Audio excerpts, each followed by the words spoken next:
Senator Ted Cruz didn't mince words. He accused the Biden administration of a shocking abuse of power. Their weapon, the Department of Justice, their target, everyday Americans. Cruz argues that the DOJ, once a beacon of fairness, is now a tool of political retribution.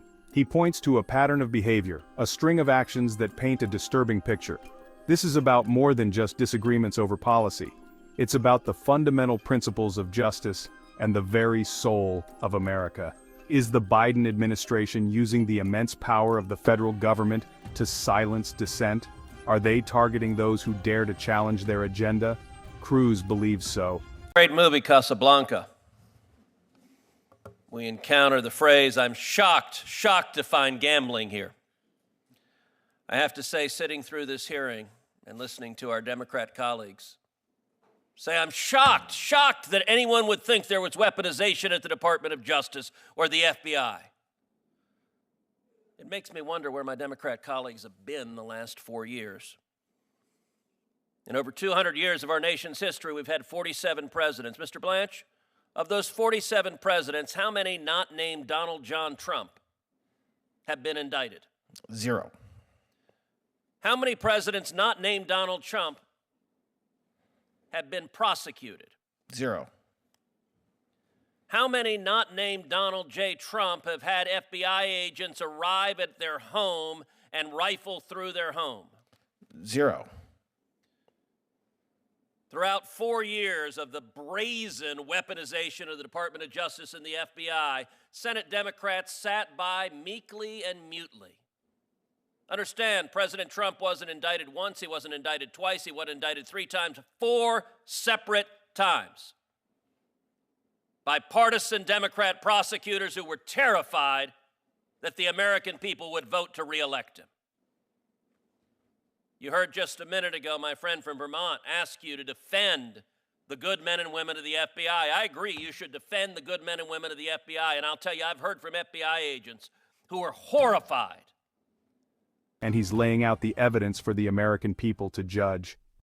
One incident in particular has sent shockwaves through the nation. The aggressive FBI raid on the home of Mark Houck, a pro-life activist, has become a rallying cry for those who see a government overstepping its bounds. Houck was accused of violating the Freedom of Access to Clinic Entrances Act, this after an altercation with an escort outside a Planned Parenthood facility. But what was the justification for a pre-dawn raid by armed agents? A raid that traumatized Houck's family, including his young children. For Cruz, this is a blatant example of the DOJ flexing its muscles to intimidate and silence those with opposing views. The message is clear: step out of line, and the full force of the federal government will be unleashed upon you. At an institution that had built a reputation for integrity being cheapened by being turned into a political weapon to attack the opposition of the Democrat White House. The single biggest thing, Mr. Blanche, you can do to protect the good men and women of the FBI is to restore integrity to the FBI and end the weaponization that has caused half of the country to no longer trust what used to be the premier law enforcement agency in the world.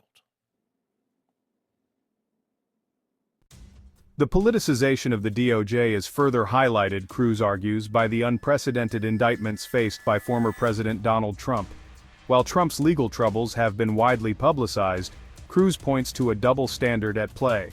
He questions why Hillary Clinton, who faced serious allegations regarding her handling of classified information, was never indicted.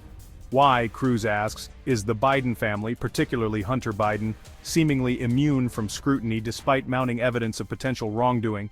These cases, according to Cruz, demonstrate a clear bias within the DOJ.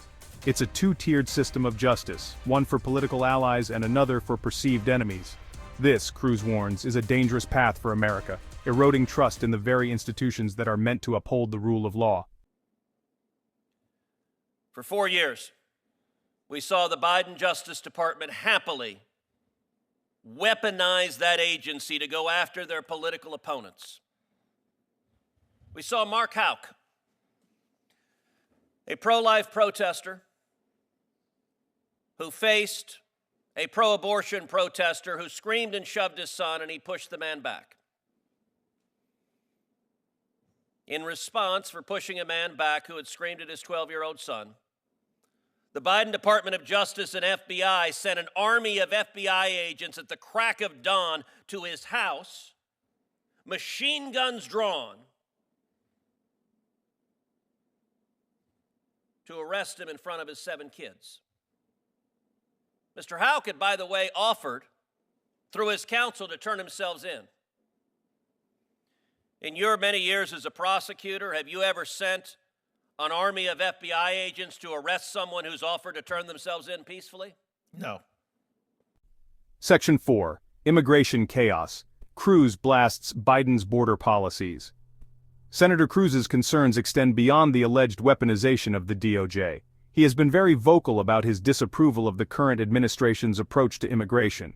He's also a vocal critic of the Biden administration's handling of immigration, calling it a dereliction of duty that has created chaos at the southern border. Cruz believes that the policies in place are not only ineffective but also dangerous. Cruz argues that Biden's policies have incentivized illegal immigration, leading to a surge in border crossings and a humanitarian crisis. He claims that the administration's lenient stance has encouraged more people to attempt the perilous journey. He points to the overwhelming number of migrants entering the country, the strain on resources, and the inability of border facilities to cope with the influx. This, he says, has led to overcrowded detention centers and inadequate living conditions for many. Additionally, Cruz highlights the increase in drug trafficking and crime, which he attributes to the porous border. He argues that the lack of stringent measures has allowed criminal elements to exploit the situation. For Cruz, this isn't just about border security, it's about the safety and well-being of American citizens. He emphasizes that the consequences of these policies are felt far beyond the border states. He accuses the Biden administration of prioritizing the needs of illegal immigrants over those of law-abiding Americans, putting their lives at risk. Cruz insists that a change in policy is necessary to protect the nation's security and uphold the rule of law. And yet no one at the Department of Justice seemed troubled by that. They happily authorized that. And not a single Democrat on this committee, to the best of my knowledge, has ever asked one damn question about it. When the National Association of School Boards sent a letter to Joe Biden complaining that parents were unhappy by their radical policies that were happening to children, within days, the White House sent that to the Department of Justice, and days later, the Attorney General sent a formal memo to the FBI saying, target parents. I want you to go after parents who are exercising their First Amendment rights. And we've had moms and dads all over the country who've had the G-men come knocking on their door because they had the temerity to exercise free speech. Is targeting moms and dads who go to school boards and engage in peaceful speech, is that a permissible use of law enforcement? Not in my view, Senator. You know, if you look at this election, there are a number of issues on which there is a clear and unmistakable mandate. There is an unmistakable mandate to secure the border. Because for 4 years, Joe Biden and the Democrats defied the law. Federal immigration law is clear. Illegal immigrants who are apprehended shall be detained and shall be deported. Mr. Blanche, when the law uses the word shall, is that typically mandatory? It is. And what Joe Biden did is something no president in the history of our country has ever done. He refused to follow the law, released millions of illegal immigrants into America. He released murderers. He released rapists. He released child predators. He released Venezuelan gang members. If Joe Biden and the Democrats had been willing to follow the law, Laken Riley would still be alive instead of being murdered by a criminal illegal alien released by Joe Biden and the Democrats. If Joe Biden and the Democrats had followed the law, Jocelyn Nungary in my hometown of Houston, beautiful 12-year-old girl, raped and murdered by 2 illegal immigrants, Venezuelan gang members, Joe Biden had in custody and released. No president has ever done what Joe Biden and the Democrats did. And by the way, not a one of my Democrat colleagues, to the best of my recollection, ever asked one question about why the Department of Justice was refusing to follow the law, Mr. Blanche? Is the Department of Justice doing its job if it refuses to follow the law and defies federal immigration law? Not in my view, it is not. We have a clear and unmistakable mandate to the voters. We will secure the border. We will stop releasing criminals and rapists and child molesters into our community. And there is a clear mandate. We will end the weaponization of the Department of Justice and the FBI. Does this committee have your commitment that you will be faithful to the law, to the Constitution, and you will bring integrity back to the Department of Justice? Absolutely. One final question, Mrs. Slater. You and I have talked about how I think the single biggest threat to free speech is big tech censorship. Please give this committee your views on the relevance of antitrust law to stopping big tech censorship, silencing the free speech of American people, and what are the conceivable array of tools and arrays of remedies under the antitrust laws? Well, thank you, Senator. We did indeed talk about this. And I think we also agree that there are other tools available beyond antitrust. But what we agreed in principle is that in markets that are highly concentrated, conservative viewpoints or anybody's viewpoint can be quickly throttled or suppressed when there is market power on back of that. Someone can be disappeared from the internet quite easily. When there are only two platforms providing news, for example, to the American people. And so the remedies are potential remedies? Well, as with any antitrust enforcement matter, it's up to us to put together a case, bring it before the courts, and then we can have a remedies discussion. It goes before a judge in the case of the DOJ. Senator Schiff. Section 5. The Tech Giants. A threat to free speech? The final pillar of Cruz's argument centers on the growing power of big tech companies and their alleged censorship of conservative voices. He argues that these companies, which started as platforms for free expression, have now become gatekeepers of information. Cruz has long been a critic of what he sees as Silicon Valley's bias against conservative viewpoints. He frequently cites examples where conservative content is flagged, demonetized, or outright removed, while similar content from liberal perspectives remains untouched. He points to instances where conservative accounts have been suspended or banned from social media platforms, while liberal voices seem to operate with impunity. This selective enforcement, he claims, creates an uneven playing field that stifles one side of the political spectrum. This, Cruz argues, is a direct assault on the First Amendment right to free speech. He believes that the right to express one's views, regardless of political affiliation, is fundamental to American democracy. He believes that these tech giants have become de facto publishers, wielding immense power over the flow of information and shaping public discourse.